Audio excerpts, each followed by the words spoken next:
Okay, today we're going to talk about this grip, and mostly I don't have a name for it. So underhook would be this, yes, and underhook really works if I keep his head low, but the danger of the underhook is that the hero can put his arm down, start going up, rotate in, and then I get an Americana kind of lock on my shoulder, yes. This definitely works if you keep the head low and start circling. The grip we're going to talk about today is one step back, so you lift your hand and you slide one step lower towards the elbow. The same thing can happen here. Look, Jeroen can still bring his elbow in, go up. I still have the lock, but since I put my elbow now close to the hand, I have a better lever and I can keep his hand up.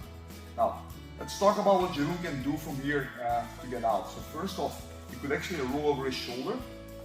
So be like an Opala, roll out this way. Yeah. That would be one way I could get a takedown or a sweep, or you could also actually lose the rolling because it's fast and I'm losing my time. The worst thing for him to happen is when Jeroen comes up, see? Start to circle in, because now he starts to take over. The only thing I can do from here is go for double unders, and then we have like a fair wrestling match. So not very good. I want to have this look, put my hand behind his elbow, keep my elbow high, and very important now, look, what I ask to teach is this, you know, press your hand down please. And it's probably invisible, but I have to, so this is the first battle we have to explain. If my elbow goes low, I start to lose. My elbow has to be high. Press down please, and I have to cancel both of each other out. He brings the elbow higher and I'm going to lose this. So, then I'm going to reinforce my hand over here. Now please do the same thing please, and I keep it tight. What also helps for me now is to engage my shoulders, and then I'm going to use my core to press down and walk backwards. Now the problem here, stand up, I cannot make this work because every time I'm here, so you can start to circle and bring his head up, and I cannot really stop that. But it's going to help explain the mechanics we're going to do later on the floor. Another very important thing, if Jeroen manages to stretch his arm, yeah, and then rotate the thumb up, he can also circle his arm out. That's to keep the arm bent. So let's now see this how it works on the floor. From here we're going to do the exact same grip. We're going to start from the center. Look, the center default is easy to explain. Yeah? And I'm going to put my knee behind the shoulder. And I'm going to keep my knee squeezed. At the same time my toes lifted and put pressure on my heels. What does pressure on the heel mean? Jeroen push forward. Yeah. But I cancel out his pressure. Whenever I want to make distance, so you keep tight, you're never going to push him away, because that will just lead to getting double and do, and that's a very bad position to play guard. Go back please. So what I have to do is just lift my toes up, engage my heels, put pressure forward, and I stop that. If I want to make distance, it's always a walk away, put pressure forward, but I just use my pressure to stop him. It's part one. Go back. Now, the grip combined with that, I want to have my knee behind the shoulder. I'm going to get the same grip. Again, tell me the name of the grip in the comments. Bend your arm please. Yeah. And we have the same battle. I'm going to lift my elbow up. See? And you press your elbow down. Exactly. And here, go up, and circle up. That would be when I lose a position. So what I have to do here, rotate it up. My hands reinforce, put pressure down. And now look, this is the ideal thing for me. I lift my hip up, make a sit up. I'm going to push. In this case, I can do a push. And I also have to make sure that his hand stays higher than his shoulder. And now if Jeroen is very low level, see, I can just keep here and probably even finish from here. However, the problem is here. If you start to circle, see, Jeroen can always roll over his shoulder. He can roll, see, and it's going to be a very good back grip because baby bridge, to my side, yeah, you're going to loop out. And against the better, faster, more explosive, or just better wrestler, I'm always going to use the transition. We can also use it for a setup for a omoplata, but the same problem is in a omoplata as well. If I go to omoplata, you can always roll over if you do not time that well. The problem now, my knees rotate that side, so it means Jeroen can always roll to that side. And my grip also brings him that side.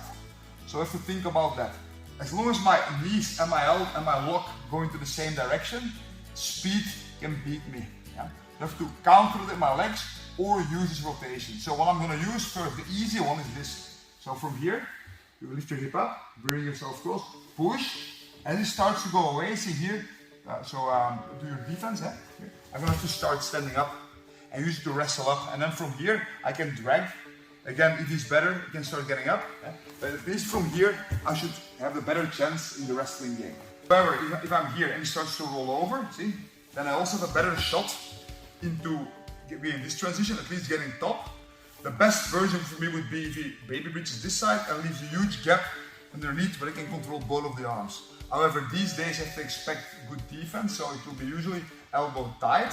Baby bridge, please. roll it, and go to your knees, and have to fight this game over here. So again, wrestlers, very hard to counter, and it's the best argument why you should wrestle. The BJJ version. So what I gotta do here, if I have to be on bottom, look, I gotta think about this. My knees and my arm are all going in the same direction, we can spin out. So what I gotta do is put my hip in the other direction here, and make the lock counter rotate. So now my body is going this side for pressure, and the arm lock, or the grip is going to the other side. I have my grip, my hip is on the other side as my grip, and now my both rotations try to go in. And if it just stays here, I breathe in, with pressure, I could actually make him finish it. But there are wobbles, and it's going to be hard to finish that. So went around, please. Yeah, here. Now another mechanic here, the lower I bring his shoulder, the better for me. So what I can also do is put pressure down, now start to walk away, and bring my shoulder up. So make sure you're doing this motion. Now the hardest thing for you to counter when your rune starts to put his head low and starts to bring his hip high, there's a tripod.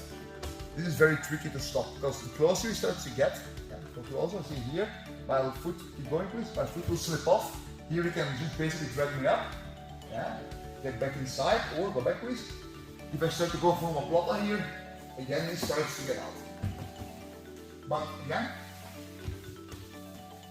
it's very hard to do this because you have to do a lot of positional rolling here, which I will talk more about later.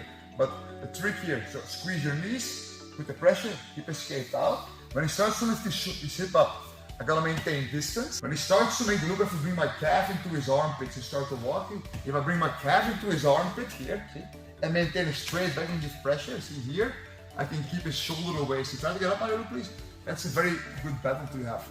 Now, if I'm higher, all I have to do is to lift himself straight up and just drag your arm out, and it's very hard to stop. And if he's not nice, you can even put his face in his knee in my face. So I have to make sure here that I put my calf into his armpit and I make a straight back. I'll try to go up please. I have to walk away. If I bend my hip, he can still lift me up. That sucks, go back. If I keep my knees pinched, my knees open, straight back, now go up please, Jeroen. Now it's a hard battle for him to have. I have to keep walking away. Occasionally we get the arm bar, however, roll in please a bit. Against the better players here, this is too late, go back please one step. Against the better players here, for me the best option is just to often to step over and just transition to the legs and start fighting here. Legland Giles system of the leg locks. Once again, recap quickly. Knee on the shoulder, one knee through, go underneath, bend the arm, put the pressure, hip escape away from the lock. Have the first version of the lock. If he starts to bring his hip up, keep distance. As he walks closer, slip your calf towards the shoulder, keep the pressure. More often than not, step over the leg here, see, bend the leg, and go to Heelhook from here. So again, I want to know the name of this particular grip because it really bothers me. It's an underhook, but not really. Let me know in the comments, and let me know what you think. And don't forget to like, share, and subscribe.